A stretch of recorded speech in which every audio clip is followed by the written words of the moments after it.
excited. You guys get a good look at my earrings? Look at them. I kind of put these on for Rocky because I thought Rocky might like it. I have a thing about huichol art. I love it. So anyway, okay, bye.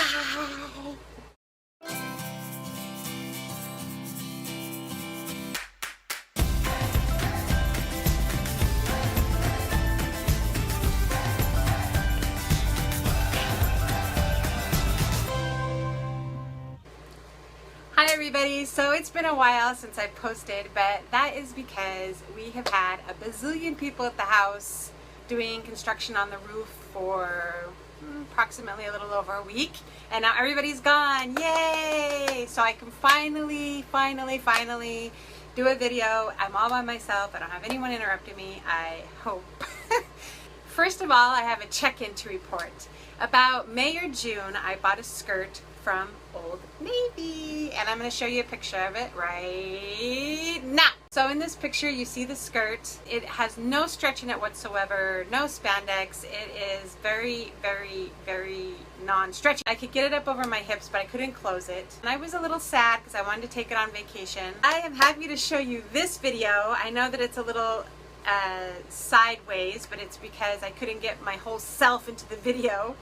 But now you will see that not only can I close it, but it is a little bit big. I still have a little pooch on my tummy, but I know that it's going away, and I am so excited. This is what many people call a non-scale goal. I have lots of non-scale goals since I'm not weighing. I'm doing it. Yes, I am. Yes, I am. Yes, I am. Yes, I am. Enough celebration. What I'm going to talk about today is, I hope I'm saying your name right, but Jerree over at HelloJeree, and I'm going to put her link down below. She asked me how I ended up in Mexico. Now, it seems like a really simple question, but it's actually a super long story, especially when you consider that you have to go 12 years backwards. I'm going to tell the story, but I'm going to tell it in 3 parts. So this week you're getting part 1. Part uno. One. You're getting part 1. Part 1 is the background and how I met my husband. Part 2 will be about when we were in Mexico City and what that was like. And part 3 will be how we ended up in Puerto Vallarta and then ended up over here in Baja California Sur, in Todos Santos, and why we ended up staying for 11 years. 11, when I was only supposed to be here for 6 months to a year. So, picture this. 12 years ago, we had a youngish 30-something woman, which was moi. I had 3 foster kids living with me, 2 teenage girls and 1 teenage boy. I invited them to come live with me because they had a really bad home life. They were having a lot of trouble. They were struggling. And the girls were just about to graduate from high school, and I felt like that was so important. I knew nothing about taking care of kids. These kids were illegal. They were from Tampico, Mexico, but I just wanted to really be helpful. I really loved these kids. I had an on-again, off-again relationship with a Muslim boy from Albania. I was living in Boise, Idaho. I was a legal assistant at a law firm in downtown Boise. I loved where I lived. My second favorite apartment that I've ever lived in my entire life. I've moved 35 plus times. I think 37, 38 times in my lifetime, so I know a little bit something about living in different places. Now here's where we're going to take a little tiny break, and I'm going to give a shout out to one of my favorite books of all time. I cannot count the amount of times that I have borrowed this book to people, and then eventually I realized that it's a real pain to keep asking for people to give it back, so I just started purchasing this book for people. This book is called Your Heart's Desire by Sonia Choquette. I love this book. I love this book. Anytime I feel stuck in my life, or I don't know what to do, or I want to change things, or I want to follow my dreams but I'm not sure what they are, I pick up this book. I get to about chapter 4 or 5, my life takes off, I forget about the book because everything is going helter-skelter, quick like bunnies. I was doing this book also at the time, back 12 years ago, and she has you focus on 3 goals that you would like to accomplish, right, in the beginning. So I had selected my 3 goals, and my first goal was that I wanted a new job. I did not like my job. My boss had just compared me to a loyal dog, and when he did that, I was just like, you know what, I've had enough of this. I'm not going to be a loyal dog anymore. I'm leaving. The second thing was I wanted to be in a relationship that was going someplace, because the on again, off again thing was just not working out for me. And nothing against Muslims personally, but it just didn't mix with my own belief system and my own personality, and it was just causing a lot of problems. Number 3 was I wanted to clean out my closet. I had this closet that was huge, and I swear that you could get buried alive in that closet. I was so afraid that was going to happen because it was just full of stuff. So I loved to dance. I've always loved to dance. I wasn't really allowed to dance when I was younger, but I loved to do it. And when I got to college, I'd taken several different kinds of dance classes. I took modern, I took swing, I took ballet, I took tap, I took all kinds of different dances. I wasn't really that good at it. I wasn't able to really catch on to the counting and to the rhythm. One night I went out exploring my Latin roots. I took a Latin dance class at a local downtown bar. Within 2 weeks, I was up front with the teacher, being the teacher's assistant, teaching these dances, and I had so much fun. And so I started hanging out with this group of people that love to dance, all walks of life, all different kinds of cultures. We had a lot of fun together. So how I met my husband. There was a Latin dance club that every single Saturday night they had Latin dancing. I had gone out with my group of friends to this Latin club.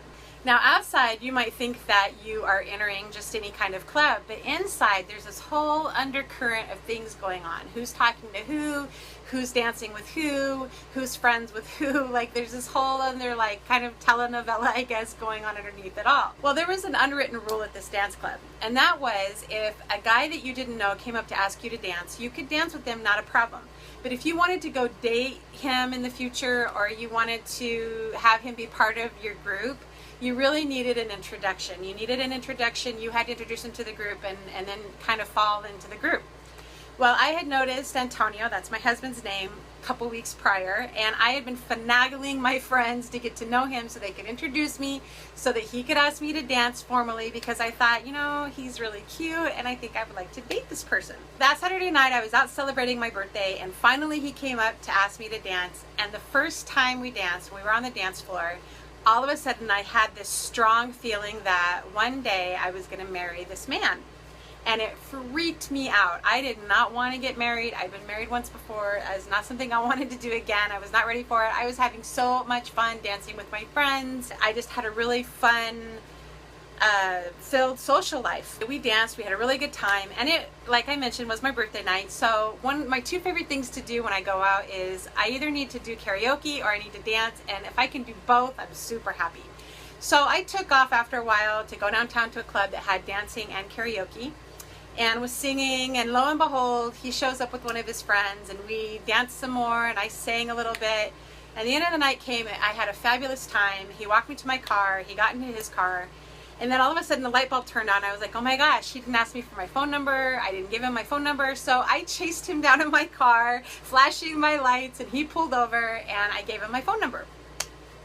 And then the next week I proceeded to not answer any of his phone calls because I just was so freaked out about the idea of getting married. Like, that feeling had been so strong when we were dancing. Like, it just felt like we fit together. A couple weeks pass, I see him again at the club, and there's this girl like moving in on my guy, and I was like, nuh-uh, that's my guy. So I went over, started talking to him, we danced again. He asked me out, and this time I said yes. Our very first date, we went to a Mexican restaurant, a cheesy Mexican restaurant. I don't even think it really should call itself a Mexican restaurant. We went to this Mexican restaurant, and he had maybe 20% on a good day English, and I had perhaps 40% on a good day Spanish. So I was trailing along with my Spanish-English dictionary, and that's how we communicated in the very beginning. And after that first date, even though we had a language barrier, we just clicked. So we started dating. Well, 2 months from when we started dating, I decided to move out closer to where he was, because he lived an hour away in this little tiny town, an hour away, and I wanted to be closer to him because driving 2 hours every day to see each other was just really hard. Since he loved his job and I didn't really like my job, it made more sense for me to move out to where he was. The girls by this time had graduated. Their younger brother was going to move back in with their mom. Things had calmed down. I went out to where the little town that he lived in, and the first day I got a job. Going back to the book with Sonia, what were my 3 things? My 3 things were, number 1, I wanted to get a new job. I got a new job, bang, like that. Number 2, I wanted to be in a relationship that was going somewhere. Well, there I was moving closer to a guy that I knew was going somewhere. And number 3 was I wanted to clean out my closet. Well, since I was moving, what did I have to do? I had to clean out my closet. This was entirely not in my head at all when I wrote this list. I was never thinking I was going to move. I loved Boise. I loved my apartment. I loved my neighborhood. I loved the social scene. I would never in a bazillion years have thought that I was going to move, but that's what I ended up doing. And I was very, very, very happy. 6 months after we met, we got married. And we had a little tiny civil ceremony at the courthouse, and I have to tell you, it was probably one of the happiest days of my life. We didn't have hardly anything, we didn't have a lot of money. I had a really tiny bouquet. The Chinese restaurant that he worked at, he was working as a cook at a Chinese restaurant. Don't even ask me how that worked, because he didn't speak very much English, neither did they, but somehow they became good friends and they communicated. They gave us the food for free for the reception. We just had close friends and family there. But I was absolutely ecstatic, over the moon happy just to be married to him. I loved him so incredibly much. Backing up a little bit more, he was illegal. He'd been in the United States illegally for 3 years.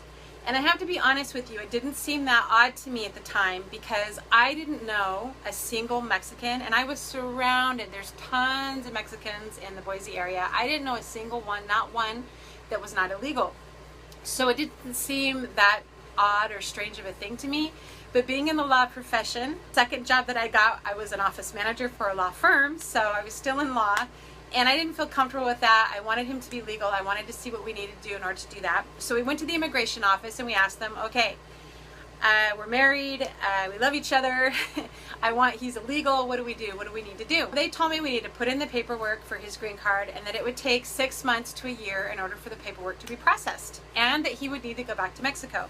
Which is something he wanted to do anyway, because he hadn't been home for 3 years and he missed his family, wanted to see his family. Obviously, since none of them could come up to the United States to be part of the wedding, we decided, even though we're not Catholic at all, it's part of the culture if you know anything about Mexican culture, so we decided we were going to have a Catholic church wedding a year from now in Mexico, and then when his paperwork came through, we would come back so his parents could also participate in a wedding, right? And I thought, I can live in Mexico for 6 months to a year and plan our church wedding and have this church wedding. And he had warned me that his family was very poor. They lived in a very poor area of Mexico City. But, you know, I was like, I can handle poor, like poverty. But I have to say, I had an Americanized middle-class version of poor, which was not being able to get Starbucks or a pair of shoes I saw at Macy's. My idea was poor was college poor, like when you're in college and you're eating ramen noodles, like that was my vision of poor. So I have to preface that with that. But we made a plan. We made a plan that we were going to leave, we were going to drive down to Mexico City, and we were going to plan our church wedding and have our church wedding, and then we were going to come back up to the United States and continue on with our lives. I will tell you what happened on our drive down when we got into Mexico, life in Mexico City, in part 2, which I will do next week. And I thank you guys so much for subscribing, for liking, for commenting. You guys are awesome. I will have a week in the life by the end of the week. I hope you guys are enjoying it. Let me know your thoughts or your opinions, or if you want to hear something else after I'm done with this series, I will let you know. I will talk to you guys later. Peace out, you guys. Peace and love. Peace and love.